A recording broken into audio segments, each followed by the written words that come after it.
नमस्कार। आज का चैप्टर स्टार्ट करते हैं। इसके पहले आपका दो चैप्टर का वीडियो मिल चुका है जिसमें आप बेसिक टर्म ऑफ अकाउंटिंग और उसके पहले इंट्रोडक्शन ऑफ अकाउंटिंग का वीडियो आपको प्रोवाइड कराया जा चुका है। आज आपका थर्ड चैप्टर है accounting basic principles and conventions. इसको आराम से पढ़िएगा, रिलैक्स में पढ़िएगा। ये एग्जाम में बहुत ज़्यादा आता है और ये बहुत थोड़ा बहुत कंफ्यूजिंग होता है। बहुत सारे बच्चे इसको छोड़ के जाते हैं क्योंकि इस बार आपका एमसीक्यू है। तो इस पार्ट को छोड़िएगा नहीं, इस पार्ट को आराम से ध्यान से करके जाइएगा। कोई ज़्यादा टफ क्वेश्चन इससे नहीं पूछता है, इजी इजी क्वेश्चन पूछते हैं। इससे मैक्सिमम आपका आ सकता है, जैसे आपका एग्जांपल्स दे देगा, वो पूछेगा बताइए कौन सा प्रिंसिपल या कौन सा आपका कॉन्सेप्ट से लिया हुआ है। ये थोड़ा सा आप पढ़ लीजिएगा तो ये इसकी पूरी जानकारी हो जाएगी। तो चलिए आज इधर उधर की बात को खत्म करते हुए जो आपका चैप्टर है उसको स्टार्ट करते हैं। पहला आपका चैप्टर का नाम है accounting principle and conventions. Principle कहीं कहने का मतलब, प्रिंसिपल मतलब होता है रूल ऑफ लॉ। किसी भी चीज का अगर लॉ बनाया जाता है ना, उसको हम लोग बोलते हैं प्रिंसिपल। तो ये लिखे लिखा अकाउंटिंग प्रिंसिपल, प्रिंसिपल अकाउंटिंग और जनरल लॉ। जो भी एक जनरली लॉ बनाया जाता है जिससे अकाउंटिंग बनाया जा सके। रूल एडॉप्टेड, जो रूल बनाए गए, लॉ और रूल, जो रूल बनाए गए। एडॉप्टेड और propose by the guidelines. Propose मतलब होता है ना किसी भी चीज को आगे करने के लिए, अगर हमने एक लॉ और रूल बनाया है उसी के थ्रू, उसी के गाइडलाइंस के थ्रू एक्शन हो रहा है। एक्शन मतलब काम करना, जो काम हो रहा है ना as a settled ground on the basic of account और प्रैक्टिस। ये अकाउंट की जितनी प्रैक्टिसेस होती है, जितने रूल्स होते हैं, जितने गाइडलाइंस बनाए जाते हैं, ये सारी चीज कहाँ दिए रहते हैं? अकाउंटिंग प्रिंसिपल्स में दिए रहते हैं। एग्जाम में ये पूछता है कि प्रिंसिपल्स क्या होता है। प्रिंसिपल रूल्स या फिर लॉ होता है, जनरल लॉ, जिसके थ्रू अकाउंटिंग अपना काम कर रहा होता है। अब पूछता है अकाउंटिंग प्रिंसिपल होते कैसे कैसे, कभी कभी फीचर्स भी आता है। लेकिन अकाउंटिंग प्रिंसिपल में तीन टाइप के होते हैं। पहला ये अकाउंटिंग प्रिंसिपल कैसे कैसे बनता है। पहला मैन मेड होता है, इसको इंसानों द्वारा बनाया गया होता है। दूसरा फ्लेक्सिबल होता है, एमसीक्यू में आएगा मैन मेड, फ्लेक्सिबल और जनरली एक्सेप्टेड अकाउंटिंग। ये तो याद करके जाइए, गैप का फुल फॉर्म है जनरली एक्सेप्टेड अकाउंटिंग प्रिंसिपल। जो प्रिंसिपल बनते हैं उसको सभी को क्या करना पड़ता है? फॉलो करना पड़ता है। अब नीचे आते हैं, मेनली याद रखिएगा 14 प्रिंसिपल होते हैं। आपके जो बुक में दिया हुआ है अलग अलग दिया हुआ है, लेकिन ऐसे कितने प्रिंसिपल होते हैं? 14 प्रिंसिपल्स होते हैं, जिसमें से तीन को हम लोग बोलते हैं एजम्पशन। एजम्पशन मतलब होता नहीं है फिर भी इसको फॉलो करना पड़ता है। जैसे पहला दिया हुआ है ना, गोइंग कंसर्न। गोइंग कंसर्न का मतलब क्या है कि company every business has a long and indefinite, मतलब हर बिजनेस का एक लंबा और मतलब इनडेफिनाइट बहुत लंबे समय तक का लाइफ होता है। जैसे टाटा, टाटा बहुत पुरानी समय, जब देश आजाद हुआ था उसके पहले की कंपनी है, लेकिन अभी लंबे समय तक चल रही है। तो ये भी ये क्या है? Going concern. लेकिन कुछ कुछ कंपनियां होती हैं जो चलती है और कुछ दिनों में बंद भी हो जाती है, इसीलिए इसको एजम्पशंस बोला जाता है। मतलब कंपनी मान के चलती है कि कंपनी लंबा और अनडिफाइंड पीरियड के लिए, इनडिफिनाइट लाइफ के लिए चलेगी। और इसमें एक और आप लाइन चाहे तो ऐड कर दीजिएगा, कंपनी फॉरसीएबल फ्यूचर के लिए होती है। मतलब गोइंग कंसर्न होता है फॉरसीएबल फ्यूचर, आगे जितने भी फ्यूचर होंगे ना वो उसमें चलती जाएगी। अब इसमें से पूछता है कि इसके एग्जांपल्स क्या है। तो पहला, इसी गोइंग कंसर्न के तहत ना हम फिक्स एसेट्स और करेंट एसेट्स को क्या करते हैं? अलग अलग लिखते हैं।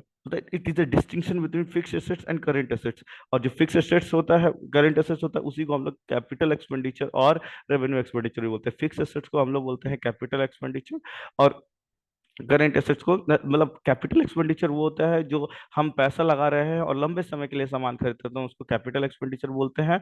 और जो ये पैसा लगा रहे हैं थोड़ा कम समय के लिए सामान खरीद रहे हैं, थोड़ा कम बेनिफिट ले रहे हो ना, तो उसको हम लोग रेवेन्यू एक्सपेंडिचर। लंबा समय के लिए बेनिफिट कैपिटल एक्सपेंडिचर, कम समय के लिए रेवेन्यू।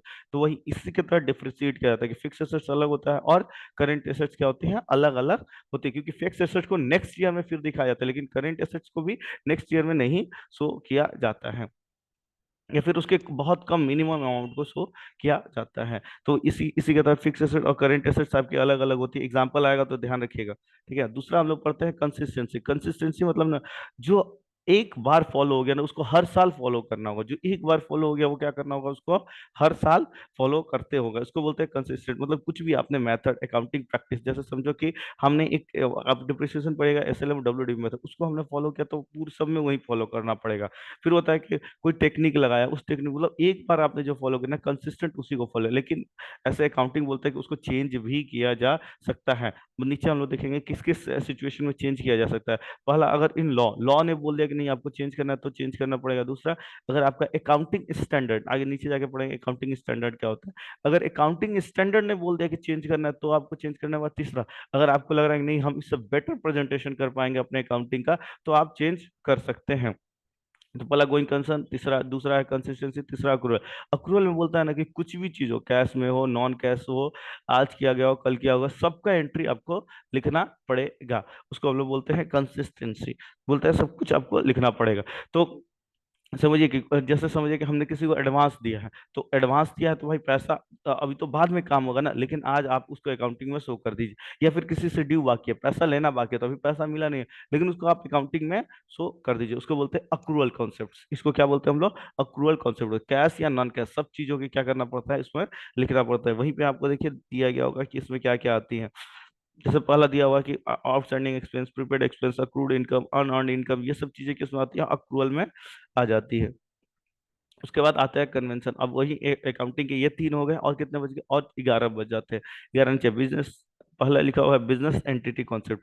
बिजनेस एंटिटी कॉन्सेप्ट का मतलब होता है कि बिजनेस अलग होती है, और उससे क्या होता है, हाँ, ऑनर अलग होते हैं, और इसको एक और नाम से जानते हैं हम लोग, सेपरेट लीगल एंटिटी भी बोलते हैं। तो ऑनर अलग हो गए और उसके मैनेजर अलग होते हैं, मतलब बिजनेस अलग काम करती है और उसके मैनेजर क्या करते हैं, अलग। बिजनेस और बिजनेसमैन क्या होते हैं? दो सेपरेट एंटिटी होती है। Money measurement concept. अकाउंटिंग में हर चीज को हम लोग किस में लिखना पड़ेगा? मनी में। अगर मनी में नहीं, इसीलिए अकाउंटिंग हम लोग क्वांटिटिव टर्म बोलते हैं, क्वालिटेटिव। क्वांटिटी मतलब जो चीजें न्यूमेरिकल टर्म में, नंबर्स में लिखे जाए ना, वो क्वांटिटी होती है। तो इसलिए अकाउंटिंग में हर चीज के लिए नंबर होना जरूरी है, और उसमें नंबर में भी मनी का होना जरूरी है। उसके बाद अकाउंटिंग पीरियड। हम अकाउंटिंग ना एक पीरियड के लिए बनाते हैं। पीरियड भी दो तरह, एक कैलेंडर ईयर होता है, एक फाइनेंशियल ईयर होता है। कैलेंडर ईयर उस ईयर को बोलते हैं ना, जो 1 जनवरी से लेकर 31 दिसंबर तक का होता है, उसको कैलेंडर ईयर बोलते हैं। और 1 अप्रैल से लेकर के 31 मार्च तक को हम लोग फाइनेंशियल ईयर बोलते हैं। उसी में ही अकाउंटिंग मैक्सिमम अकाउंटिंग जो बोलता है ना, वो फाइनेंशियल ईयर में बनाया जाता है। Full disclosure. डिस्क्लोजर मतलब आपने कुछ भी चीज खरीदा है उसको डिस्क्लोज करिए। Full disclose all the material information of the, मतलब कुछ भी आपने खरीद के लाया है तो उसका कोई एविडेंस तो होगा। कंपनी, हर कंपनी में ऑडिट होता है। ऑडिट में मतलब ये सारे एविडेंस देख रेख किए जाते हैं, चेक किए जाते हैं। इसीलिए जो भी आप खरीद रहे हैं उसका पूरे का पूरा एविडेंस आप दीजिए। Dual aspects. Every transaction affect two aspects every day, मतलब जैसे समझिए कि हर हर चीज का दो एस्पेक्ट होता है, या तो डेबिट हो सकता है या तो क्रेडिट हो सकता है। इसमें एक और पूछता है कि हर चीज का दो एस्पेक्ट्स होता है ना, मतलब दोनों चीजें मैच करती हुई होनी चाहिए। या फिर आप जाइएगा ना आगे तो अकाउंटिंग क्वेश्चन में पढ़िएगा ना, तो क्या होता है, बैलेंस शीट और एसेट्स, जो बैलेंस शीट में होता है लाइबिलिटी और एसेट्स क्या होना चाहिए, इक्वल होनी चाहिए। तो वही डुअल एस्पेक्ट्स, जहां आपका एक दूसरे से, जैसे डेबिट क्रेडिट में नहीं करा तो 30,000 डेबिट आया तो 30,000 क्या आएगा, क्रेडिट भी आएगा। वो डुअल एस्पेक्ट्स मतलब वो बोलता है ना कि दोनों तरफ सेम आनी चाहिए। ये इसका कॉन्सेप्ट दिया हुआ। Matching concept. मैचिंग कॉन्सेप्ट मतलब हम लोग कहीं बैलेंसिंग फिगर लिखते हैं ना, बैलेंस डी या बीडी, कभी कभी लेजर बनाते हुए आ जाता है, उसको बोलते हैं मैचिंग कॉन्सेप्ट। मतलब all expense incurred to the earn revenue, मतलब हर कुछ कुछ खर्चा होता है तो हमें कुछ ना कुछ इनकम होता है, उस कुछ ना कुछ एक्सपेंस होता है, जो बीच का पार्ट बच जाता है उसको प्रॉफिट बोलते हैं। ये प्रॉफिट कैसे बचा? क्योंकि मेरा इनकम से एक्सपेंस मैच नहीं कर पाया, तो हमने बीच में से एक डिफरेंस निकाल दिया, उसी डिफरेंस को हम लोग बोलते हैं मैचिंग कॉन्सेप्ट।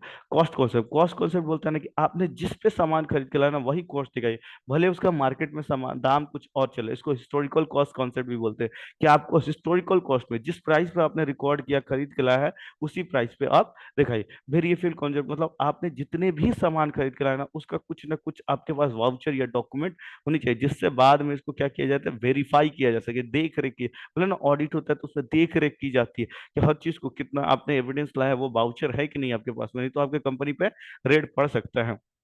उसके बाद आता है मेटरलिटी कॉन्सेप्ट। मेटरलिटी मीन्स होता है ना कि आपके कंपनी का जो भी इंपॉर्टेंट, मेटरलिटी मतलब होता है इंपॉर्टेंट पार्ट, जो भी इंपॉर्टेंट पार्ट है ना, उसको आप डिस्क्लोज कीजिए कहीं भी। आप नीचे दिखाइए, जैसे समझो कि एक कंपनी ने एक करीब 10 100 करोड़ का कहीं से सामान खरीदा है, ठीक है, लेकिन कंपनी उसको दिखा नहीं रही, उसको डिस्क्लोज करना जरूरी है। अब कंपनी कैसा सामान खरीदे, 100 करोड़ में कितना है, नीचे कंपनी को शो करना पड़ेगा, किस रीजन से खरीदा है, क्या जरूरत थी वो खरीदने की, कंपनी क्यों इतना खर्चा कर रही है, ये सारी चीजें क्या करनी है, डिस्क्लोज। क्योंकि भाई 100 करोड़ का अगर कंपनी कुछ खरीदे तो कंपनी के पास से कैश कम हो गया, पैसा कम हो गया ना, कोई चीज खरीदेगी तो उससे जो जितने भी कंपनी में लोग पैसा लगाएंगे वो डर जाएंगे ना कि कंपनी कहाँ खर्चा करे, हमको बता ही नहीं रहे। इसलिए हर छोटी से छोटी चीज या बड़ी से बड़ी जो इंपॉर्टेंट चीज है उसको तो जरूर आप शो कीजिए।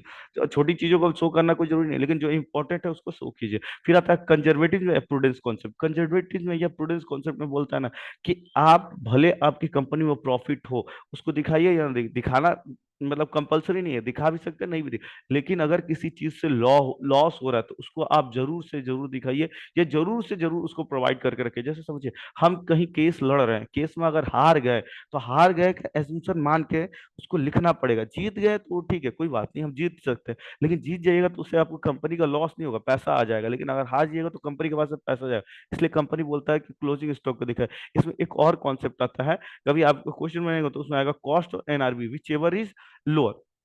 कॉस्ट और मार्केट प्राइस में जो चीज लोअर आता है ना, हम लोग उसी को शो करते हैं। यही कॉन्सेप्ट हमें बोलता है। कॉस्ट और एनआरबी क्या होता है? Which ever is lower. कभी कभी एग्जाम में लिखने आ जाएगा तो देखिएगा, क्योंकि वो बोलता है कि जो लॉस में है ना उसको आप दिखा दीजिए, प्रॉफिट में है उसको दिखाने की कोई जरूरत नहीं है। दिखा सकते हैं लेकिन कोई गारंटी। रियलाइजेशन या इसको रेवेन्यू रिकॉग्निशन कॉन्सेप्ट भी बोलते हैं। रियलाइजेशन मतलब income is treated being on on the date which is. जिस दिन आपको लगा कि जिस आपको पैसा मिल गया, उसी दिन आप क्या कीजिए, उसको शो कर दीजिए। वही बोलते हैं इनकम रियलाइजेशन कॉन्सेप्ट।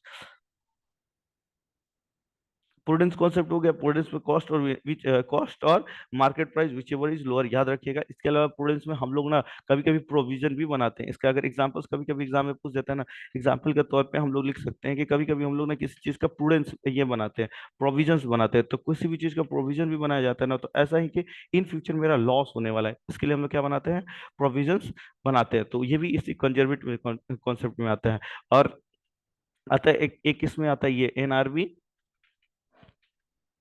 एनआरबी और market price whichever is lower. ठीक है, MP which ever is lower. जो लोअर होगा आप उसको क्या कीजिए, पहले शो कीजिए। ठीक है, रियलाइजेशन कॉन्सेप्ट हो गया। अब आता है अकाउंटिंग स्टैंडर्ड। ये बहुत इजी सा है। कभी अगर कोई अकाउंटिंग स्टैंडर्ड पूछेगा तो आपके बुक में लिखा हुआ दो तीन अकाउंटिंग स्टैंडर्ड याद करके रखिएगा। एक अकाउंटिंग स्टैंडर्ड होता है ना एएस, AS2 होता है। AS2 को जरूर याद रखिएगा। AS2 आपका होता है इन्वेंट्री पे। AS2 क्या होता है, किस पे होता है? इन्वेंट्री। इन्वेंट्री मतलब होता है स्टॉक से जो रिलेटेड चीजें होती है ना, उसमें इन्वेंट्री होता है। वहां भी लिखा हुआ कॉस्ट और market price whichever is lower. Cost, अच्छा ये एनआरबी है ना, कॉस्ट और मार्केट प्राइस। ये कॉस्ट, एनआरबी और market price whichever is lower, जो भी आप लिखना चाहें। यहाँ हम लिख देते हैं cost, market price whichever is lower. या फिर इसमें आता है एक और, आप अकाउंटिंग स्टैंडर्ड याद रखिएगा, AS3। AS3 होता है आपका CFS। AS3 में कैश फ्लो स्टेटमेंट क्या होता है? CFS, cash flow statement. ये दो तीन आप याद कर लीजिएगा।